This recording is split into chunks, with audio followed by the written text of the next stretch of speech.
You know what? I'll drink to that.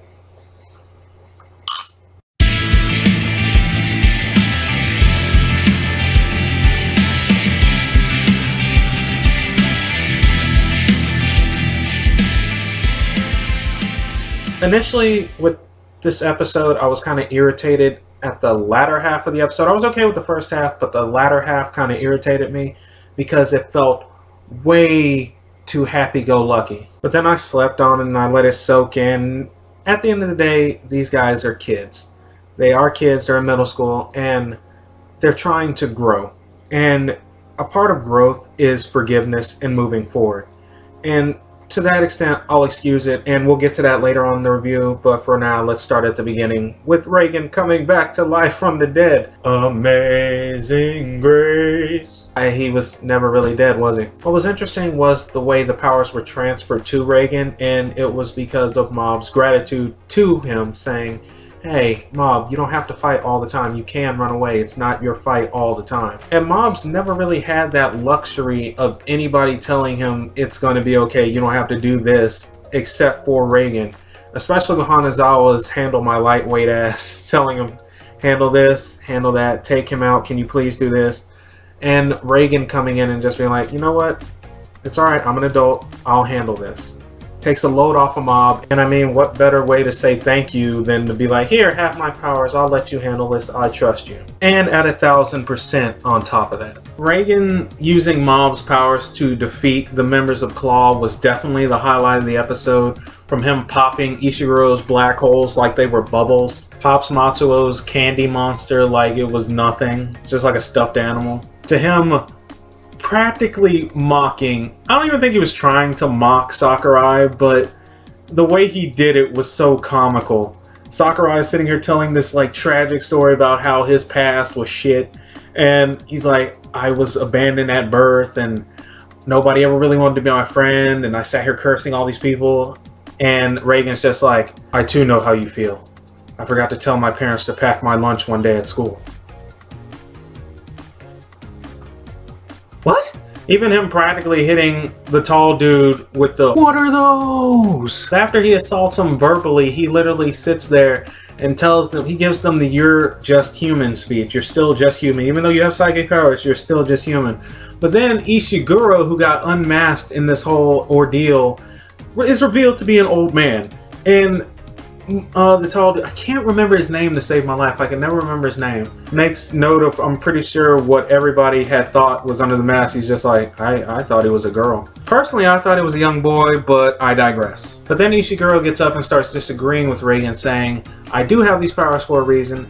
They're mine. Why shouldn't I show them off? And then, out of nowhere, Sho comes and literally knocks the Werthers out of his pockets by slamming him into the ground and then dropping a pillar on him saying, just shut up already, we're already beaten. And at that moment, I sat there, I'm like, I fucked up. In my other review, I said, we don't know how strong Sho is when he was fighting Ritsu, because I didn't want to discredit Ritsu right away because he was bodied by Sho.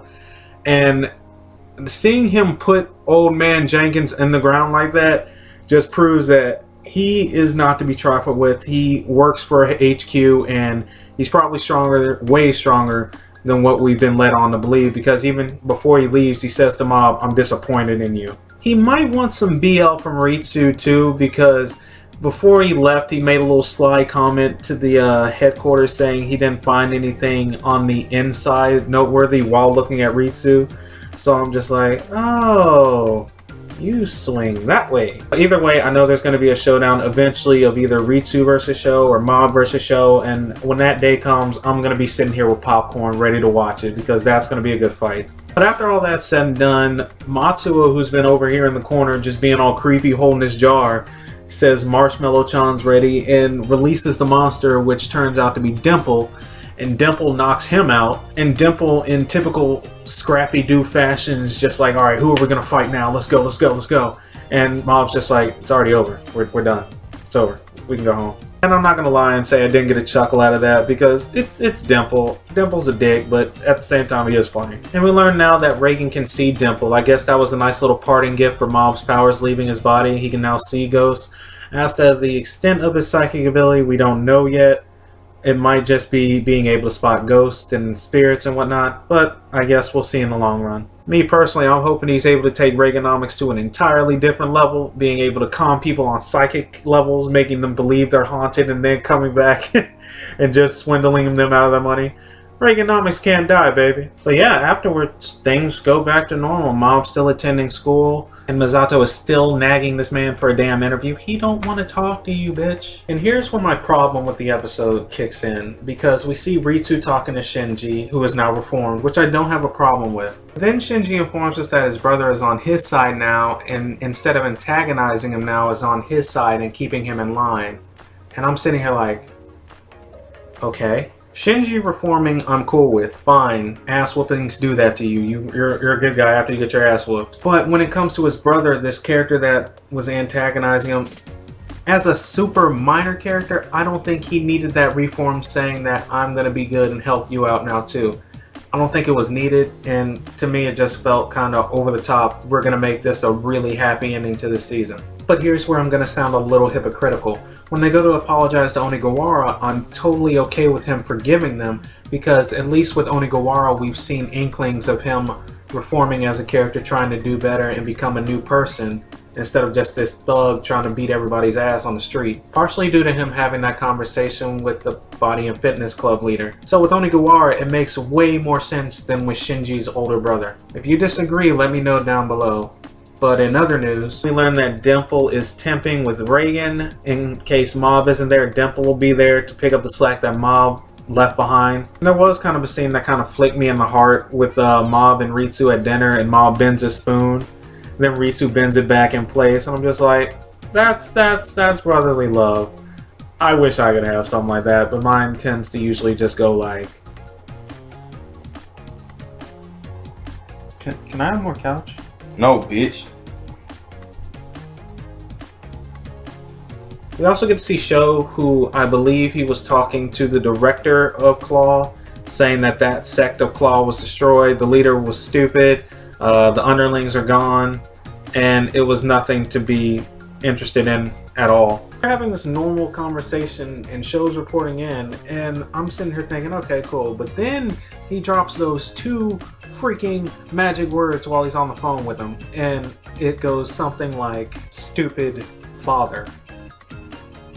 What? Last minute bombshells? You fucked up, Mob Psycho. You fucked up. So now there's really no telling how strong Sho is, and I'm willing to bet that those claw experiments are how he activated his psychic powers.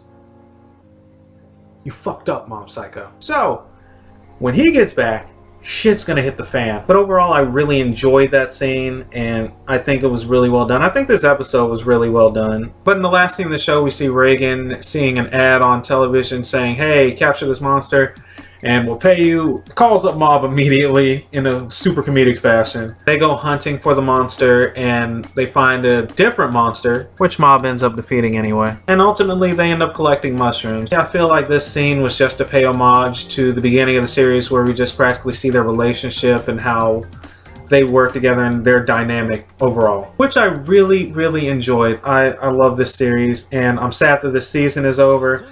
And I can't wait for season 2. Overall, I really enjoyed this show. Like, once I saw episode 3, I'm like, yeah, I really got to review it for these guys.